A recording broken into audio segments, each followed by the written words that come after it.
everyone, welcome back. Now, these are my handmade MCQs. And अगर आपने ये MCQ solve कर लिए सेल स्ट्रक्चर एंड फंक्शन के, देन आई थिंक अगर आप में इसका इस टेस्ट में अगर आपका ये 40 से 40 प्लस क्वेश्चन है, अगर इसमें आपका 80% भी आ जाता है, so it means that your cell structure and function chapter is damn clear.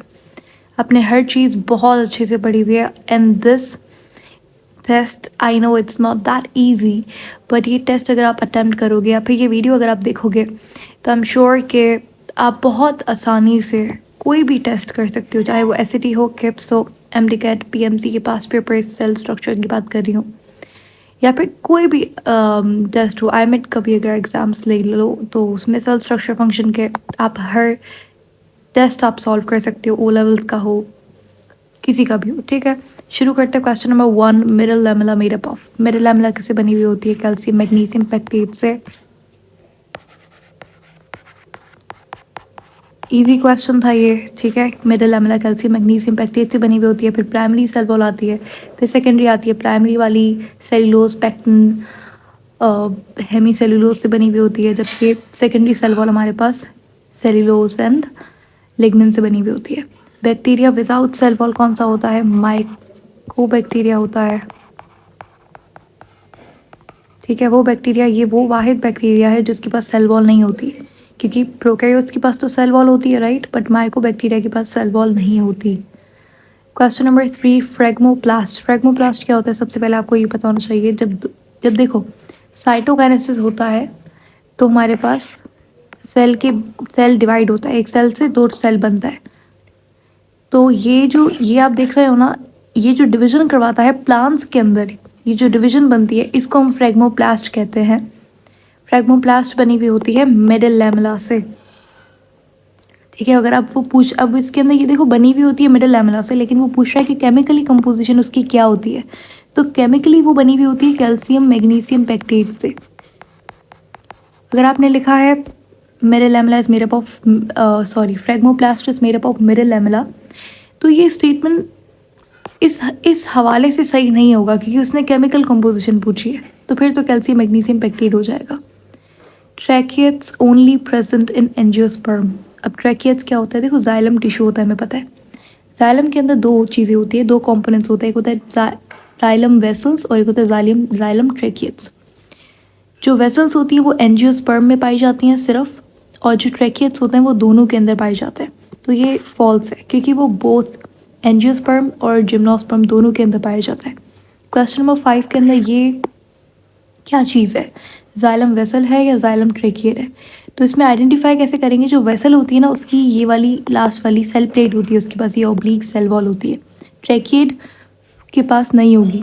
तो यहाँ पे ये वाली जो डायग्राम है ये वेसल की है. अच्छा, क्वेश्चन नंबर 6 के अंदर ये आपके पास पूछ रहा है कि कौन सी ट्रांसपोर्ट है. यहाँ पे एक अंदर मॉलिक्यूल आ रहा है और एक बाहर मॉलिक्यूल जा रहा है.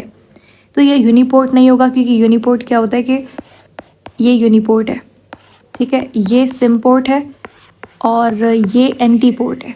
ठीक है, तो सही जवाब आपके पास क्या हो जाएगा? ये एंटीपोर्ट है. एक चीज़ अंदर आ रही है, दूसरी चीज़ बाहर जा रही है.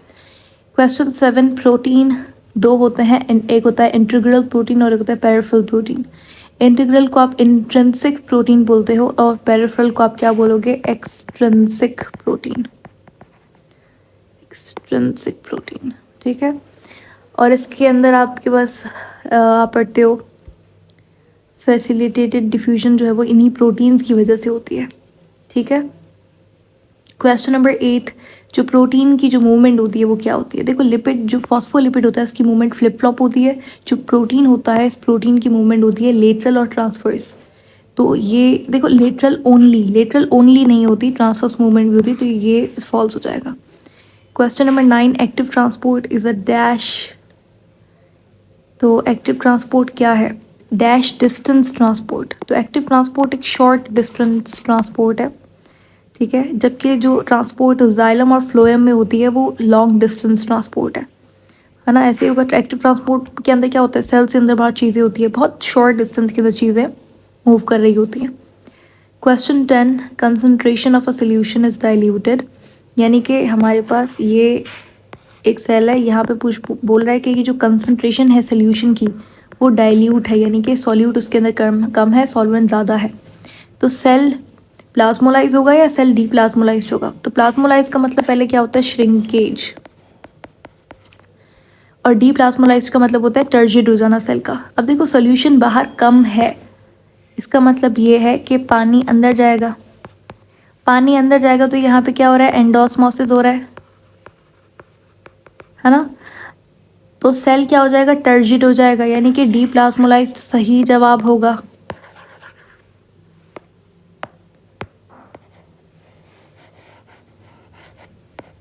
Question number 11, unsaturated fatty acids of fluidity. अगर अनसैचुरेटेड फैटी एसिड की कंसंट्रेशन ज़्यादा है प्लाज्मा मेम्ब्रेन के अंदर अगर अनसैचुरेटेड फैटी एसिड ज़्यादा है तो फ्लूइडिटी ज़्यादा होगी। तो ये स्टेटमेंट बिल्कुल ट्रू है, ठीक है। क्वेश्चन 12, कोलेस्ट्रॉल प्लाज्मा मेम्ब्रेन के अंदर क्या है? कोलेस्ट्रॉल एज अ बफर काम करता है, और यहाँ पे हिंट भी गिवन है तो बहुत आसान हो गया, क्योंकि बफर एक ऐसा मॉलिक्यूल होता है जो कि पीएच को मेंटेन करता है। क्वेश्चन 15 के अंदर कह रहा है अगर एक सेल श्रिंक हो रहा है, यानी कि, तो बताइए सोल्यूशन कैसा होगा? सोल्यूशन विल्टेड होगा, कंसंट्रेटेड, हाइपोटोनिक, हाइपरटोनिक या डायलेटेड? देखो सेल क्या हो रहा है? श्रिंक हो रहा है। इसका मतलब क्या है कि एग्जॉस्मोसिस हो रहा है ना? पानी बाहर जा रहा है। तो ऑफकोर्स सोल्यूशन कैसा है जिसकी वजह से पानी बाहर जा रहा है? यानी कि बाहर कंसंट्रेशन सॉल्यूट की ज़्यादा है, यानी कि सोल्यूशन क्या है? हाइपरटोनिक है। हाइपरटोनिक को आप कंसंट्रेटेड भी बोल सकते हो, ठीक है। तो ऑप्शन कंसंट्रेटेड और हाइपरटोनिक, ये दो स्टेटमेंट सही है, मतलब ये दोनों वर्ड्स बिल्कुल सही हैं। 14 के अंदर कह रहा है कि कौन सी चीज़ एज अ रिसेप्टर काम करती है? ये तो बहुत कॉमन सवाल है। ग्लाइकोप्रोटीन एज अ रिसेप्टर काम करता है। ग्लाइकोप्रोटीन के मेन दो काम होता है, एक सिक्रीशन और एक एज अ रिसेप्टर काम करता है। Question 15, process of making conjugated molecule is dash which is done by Golgi. देखो गोल्जी क्या करती है, आपके पास इस तरीके से आपके पास कॉन्जुगेटेड मॉलिक्यूल्स बनाती है, और इस प्रोसेस को आप बोलते हो ग्लाइकोजाइलेशन या फिर ग्लाइकोसाइडेशन।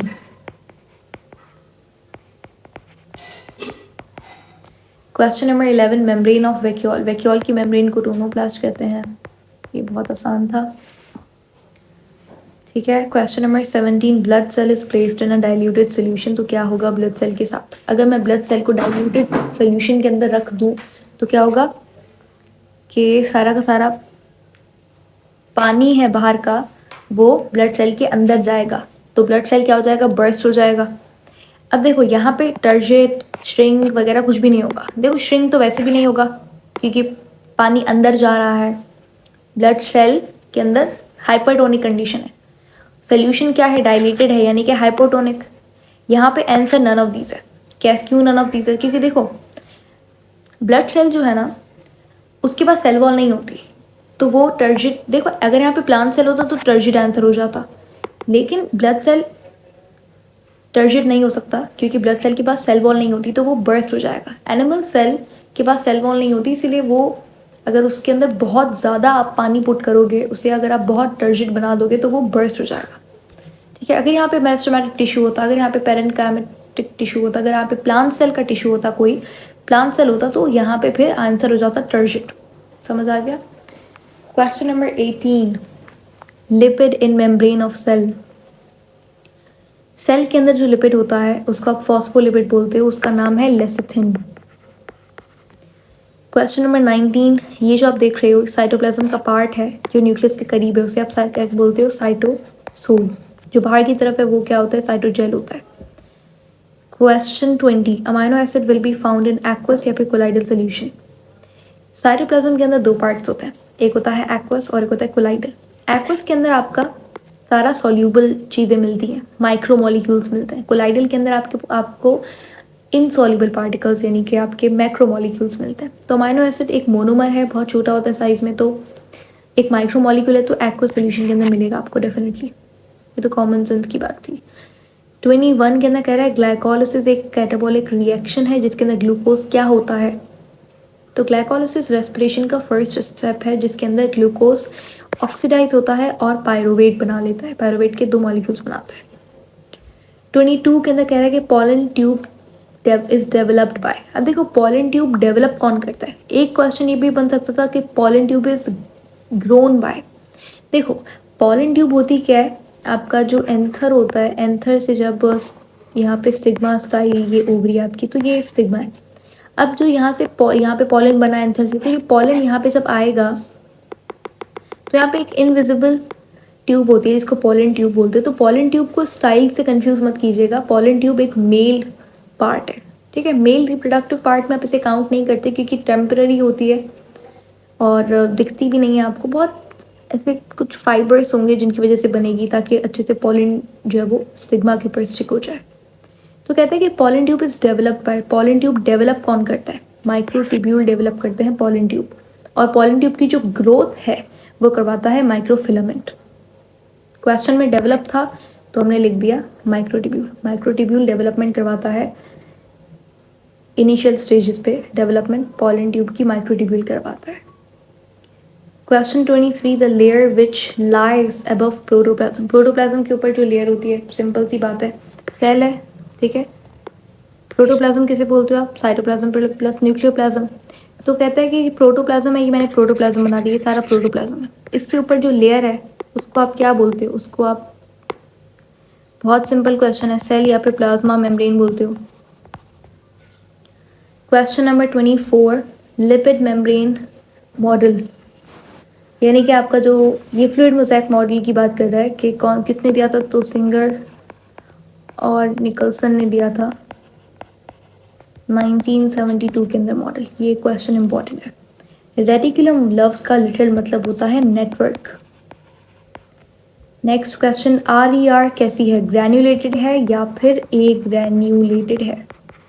तो RER क्या है, ग्रैन्युलेटेड है। SER ए ग्रैन्युलेटेड है। राइबोसोम अटैच होता है RER से एक प्रोटीन के थ्रू, तो राइबोफोरन नाम का एक प्रोटीन होता है, ठीक है। Question 28, Golgi body make vesicles that exits from dash called dash vesicle, यानी कि गोल्जी बॉडी वेसिकल बनाती है जो कि आपका ट्रांसफेस से एग्जिट होता है, ठीक है। इन वेसिकल्स को हम लोग कहते हैं आउटगोइंग वेसिकल्स या फिर मॉडिफाइड वेसिकल्स या फिर ट्रांजिशनड वेसिकल्स। आउटगोइंग या फिर मॉडिफाइड या फिर ट्रांजिशनल वेसिकल्स भी बोल सकते हो। Question 29, NOR nucleolus organising region. आपका जो सेकेंडरी कॉन्स्ट्रक्शन होती है उसके ऊपर एक रीजन होता है NOR जिसका काम होता है न्यूक्लियोलस बनाना। और न्यूक्लियोलस क्या बनाता है, न्यूक्लियोलस क्या बनाता है, न्यूक्लियोलस आपका राइबोसोम बनाता है। और राइबोसोम क्या बनाता है, प्रोटीन। क्वेश्चन 30, जंक DNA यानी कि सैटेलाइट DNA जो आपका होता है सेकेंडरी कॉन्स्ट्रक्शन के अंदर, तो उसके अंदर रिपीटेड सीक्वेंस ऑफ जीन होता है, इसीलिए वो क्या करता है, कोड नहीं कर पाता, जीन नहीं होता उसके पास, इनएक्टिव जीन होता है उसके पास। तो उसके पास कौन सा क्रोमैटिन होता है, हेट्रोक्रोमैटिन होता है या फिर यूक्रोमैटिन होता है, उसके पास हेट्रोक्रोमैटिन होता है। क्वेश्चन 31, पैरामीशियम मूव करता है फ्लैजुला या फिर सीलिया के थ्रू। पैरामीशियम के पास सीलिया होता है, पैरामीशियम के पास फ्लैजुला होता ही नहीं है क्योंकि पैरामीशियम के पास फ्लैजुला नहीं होता, ठीक है। पैरामीशियम के पास इस तरीके से बहुत सारे मल्टीपल सीलिया होते हैं जिसके थ्रू वो मूव करता है। उसके बाद हाँ, तो पैरामीशियम के पास न्यूक्लियस कितने होते हैं, तो बाय न्यूक्लिएटेड होता है पैरामीशियम, 2 न्यूक्लियस होता है। Question 32, Krebs disease caused by accumulation of. Krebs disease हो गई, ग्वाशर्स डिजीज हो गई, या फिर टे सेक्स हो गई, ये तीनों की तीनों लाइसोसोम स्टोरेज डिजीजेस हैं और ये तीनों की तीनों स्फिंगोलिपिड की एक्यूमुलेशन से होती हैं। Question 33, prokaryotic DNA is GC या फिर AT रिच, यानी कि जो प्रोकैरियोटिक DNA होता है वो GC रिच होता है या AT रिच होता है, तो GC रिच होता है। जिनको नहीं पता, GC का मतलब होता है वो DNA जिसके अंदर ग्वानिन और साइटोसिन बेस की कंसंट्रेशन ज़्यादा हो और एडेनिन और थायमिन की कंसंट्रेशन जिसके अंदर ज़्यादा होगी उसे AT रिच बोलेंगे। तो यूकैरियोट्स का जो सेल होता है उसके अंदर AT रिच DNA होता है और जो प्रोकैरियोट्स होते हैं उनके पास GC रिच DNA होता है। क्वेश्चन 34, कितने प्रोटोफिलामेंट मिलकर एक माइक्रोट्यूब्यूल बनाएंगे? तो 13 प्रोटोफिलामेंट्स मिलकर एक माइक्रोट्यूब्यूल बनाता है। क्वेश्चन 35, पॉलिनेशन बाय विंड को हम लोग क्या बोलेंगे? देखो पॉलिनेशन बाय विंड क्या है? क्रॉस पॉलिनेशन है, ठीक है। और क्रॉस पॉलिनेशन का दूसरा नाम क्या है? एलोगेमी। जबकि ऑटोगेमी और ये लिखा हुआ है गाइटेनोगेमी, ये दोनों के दोनों कौन से टाइप्स हैं? ये दोनों सेल्फ पॉलिनेशन है, ये क्रॉस पॉलिनेशन है। और विंड पॉलिनेशन हमें पता है कैसी है, क्रॉस होती है, तो क्रॉस का दूसरा नाम क्या है? एलोगेमी। क्वेश्चन 36, सीड के पास क्या होता है जो कि लिपिड को स्टोर करता है? सीड के पास होता है एंडोस्पर्म, जो कि लिपिड को स्टोर करता है। क्वेश्चन 37 इससे ही रिलेटेड है कि ये लिपिड कन्वर्ट होता है ग्लूकोज के अंदर और एनर्जी बनाता है। तो ये लिपिड कन्वर्ट होता है ग्लूकोज के अंदर, एक ऑर्गेनल यहाँ पे इस्तेमाल होता है, इसे ग्लाइऑक्सीजोम कहते हैं, और ये एक साइकिल चलती है जिसे ग्लाइकोलेट साइकिल बोलते हैं। क्वेश्चन 38, इलियोप्लास्ट स्टोर, यानी कि इलियोप्लास्ट क्या है? एक तरीके का ल्यूकोप्लास्ट जो कि क्या करता है? फैट स्टोर करता है।